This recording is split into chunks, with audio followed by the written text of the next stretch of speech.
ഇത്ര കാലവും ഇല്ലാതിരുന്ന ഹിന്ദു വികാരവും ആചാരാനുഷ്ഠാന താൽപര്യവും തൽപരതയുമൊക്കെ CPM ഭരിക്കുന്ന നാട്ടിലെ മലയാളികൾക്കും ഉണ്ടായി എന്ന് ചുരുക്കം. കേരള സാർ, 100% ലിറ്ററസി സാർ എന്നൊക്കെ നമ്മൾ ഒരു ഭാഗത്ത് പറയുമ്പോഴും BJPയെ പ്രീണിപ്പിക്കലുമൊക്കെ ഒരുപാട് മലയാളികൾക്ക് ഇപ്പോഴും ഇഷ്ടമുള്ള കാര്യം തന്നെയാണ്. നല്ല പരസ്യം, നല്ല PR, നല്ല ബിസിനസ് എല്ലാം ഒത്തുവന്നപ്പോൾ ഇങ്ങ് കേരളത്തിൽ പ്രിയതരമായി. ഒന്ന് ആലോചിച്ചു നോക്കൂ. നമുക്ക് ചുറ്റും നമുക്ക് പരിചയമുള്ള 10 പേരെങ്കിലും കുറഞ്ഞത് പോയിട്ടില്ലേ? അതാണ് അതിന്റെ ഇമ്പാക്ട്.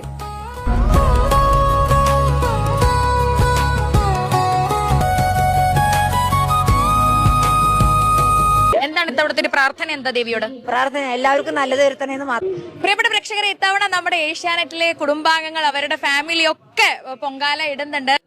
ആഹാ, അതെന്താണ് സിന്ധു സൂര്യകുമാറെ അങ്ങനെ ഒരു ടോക്ക്? ഇത്ര നാളും ഇല്ലാത്ത ഹിന്ദു വികാരമോ? അപ്പോൾ പിന്നെ ഇതെന്തുവാണ്?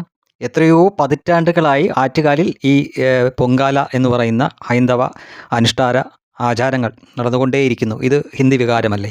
ലക്ഷക്കണക്കിന് സ്ത്രീകൾ, നിങ്ങളുടെയൊക്കെ തന്നെ മാധ്യമ ഭാഷയിൽ ഏതാണ്ട് 20 ലക്ഷത്തിന് മുകളിൽ സ്ത്രീകൾ മാത്രം പൊങ്കാലയിടാൻ വരുന്നു എന്നാണ്. പിന്നെ സ്വാഭാവികമായിട്ടും അവരെ സഹായിക്കാനൊക്കെ പുരുഷന്മാരുമൊക്കെ. അപ്പോൾ ശരിക്കും പറഞ്ഞു കഴിഞ്ഞാൽ കുംഭമേള പോലെ തന്നെ പരിഗണിക്കേണ്ട ഒരു സംഗതിയാണ്. ഇതും വിശ്വാസത്തിൻ്റെ ഭാഗമായിട്ട് തന്നെയാണല്ലോ ഇടുന്നത്. പോരെങ്കിൽ ഇത്തവണ ഏഷ്യാനെറ്റിലെ അവിടെ പ്രവർത്തിക്കുന്ന മാധ്യമപ്രവർത്തകർ അടക്കമുള്ളവരുടെ കുടുംബങ്ങൾ കൂടി പൊങ്കാലയിട്ടിട്ടുണ്ട്. ഇതിനെപ്പറ്റി നിങ്ങൾക്ക് എന്താണ് പറയാനുള്ളത്? ഇനി ഇതിനകത്തൊക്കെ സയൻറ്റിഫിക് ടെമ്പർ നോക്കാനാണെങ്കിൽ ഇതും ഒരേപോലെ തന്നെയാണ്, കുംഭമേളയും ഒരേപോലെ തന്നെയാണ്. അതോ ഇനി കുംഭമേള ഇനി ഉത്തർപ്രദേശിലായതുകൊണ്ടാണോ ഇവിടുന്ന് മലയാളികൾ അതിൽ പോയപ്പോൾ? അതും നിങ്ങൾ പറഞ്ഞ ഭാഷ ഒന്ന് ആവർത്തിച്ചാൽ നമുക്ക് പരിചയമുള്ള ആളുകളിൽ 10 പേരെങ്കിലും പോയിട്ടുണ്ടാവും എന്നാണ് ചോദിച്ചത്. അങ്ങനെയെങ്കിൽ ഈ തിരുവനന്തപുരത്ത് നടന്ന ഈ കുംഭമേളയിൽ നിങ്ങൾക്ക് പരിചയമുള്ള 10 ആയിരിക്കില്ല, ചിലപ്പോൾ 100 ആയിരിക്കില്ല, അതിലും കൂടുതൽ ആളുകൾ പങ്കെടുത്തിട്ടില്ലേ? അപ്പോൾ ഇതിനെപ്പറ്റി നിങ്ങൾക്കൊന്നും പറയാനില്ലേ? ഉത്തർപ്രദേശിലെ കുംഭമേളയെ പറ്റി മാത്രമാണല്ലോ നിങ്ങൾക്ക് വേവലാതി.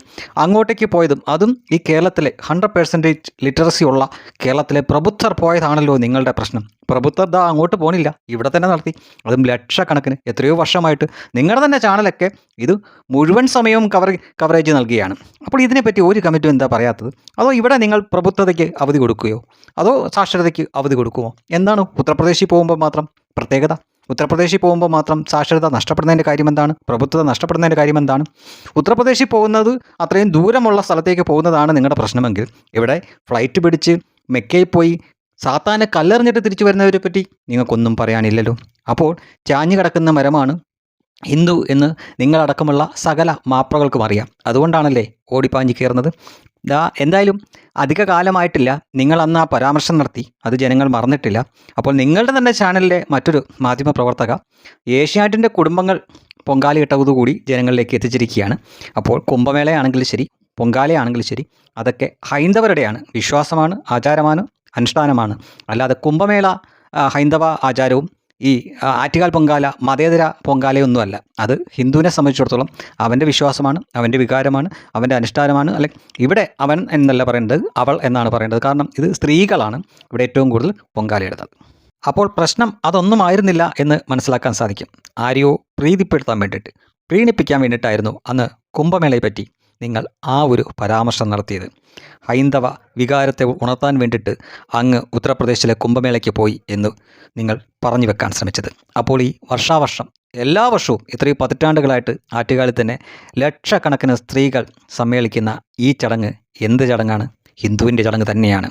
ഇതിനെപ്പറ്റി നിങ്ങൾ പോസിറ്റീവ് അല്ലാതെ യാതൊരു നെഗറ്റീവ് കമൻറ്റും അടിക്കാറില്ല എന്ന് കാണുമ്പോഴാണ് നിങ്ങളുടെയൊക്കെ ഇരട്ടത്താപ്പ് മനസ്സിലാവുന്നത്. എന്തേ ഇതിനെപ്പറ്റിയും 4 ഡയലോഗ് അടിച്ചുകൂടെ? പ്രബുദ്ധരായ സാക്ഷരരായ മലയാളികൾ എന്തിന് പൊങ്കാല ഇടുന്നു എന്നെങ്കിലും ഒന്ന് ചോദിച്ചുകൂടെ നിങ്ങൾക്ക്? എങ്കിൽ സോഷ്യൽ മീഡിയ വഴിയും അല്ലാതെയുള്ള മറ്റൊരു തരം പൊങ്കാല കൂടിയുണ്ട്. അതെന്താണ് എന്നും അതിൻ്റെ സുഖം എന്താണ് എന്നും ചവർ സ്റ്റോറിക്കാരിയായ സിന്ധു സൂര്യകുമാർ നന്നായിട്ട് അറിയും. അല്ലെങ്കിൽ ഇവിടുത്തെ നിങ്ങൾ തന്നെ പറയുന്ന സോ കോൾഡ് പ്രബുദ്ധർ നിങ്ങൾക്ക് മനസ്സിലാക്കി തരും, അറിയിപ്പിച്ചു തരും. അപ്പോൾ ആ ഭയമുണ്ട് നിങ്ങൾക്ക്. ഉത്തർപ്രദേശിലാവുമ്പോൾ ആളുകൾ അത്രയൊന്നും ചിന്തിക്കില്ലല്ലോ അല്ലേ? പക്ഷേ ആ കാലം കഴിഞ്ഞു. എല്ലാം ആളുകൾക്ക് മനസ്സിലാവുന്ന ഒരു സമയമാണ് ഇപ്പോൾ കടന്നു പോയിക്കൊണ്ടിരിക്കുന്നത്. അതിനാൽ ഇരട്ടത്താപ്പ് ഒഴിവാക്കിയാൽ നിങ്ങൾക്ക് നല്ലത്.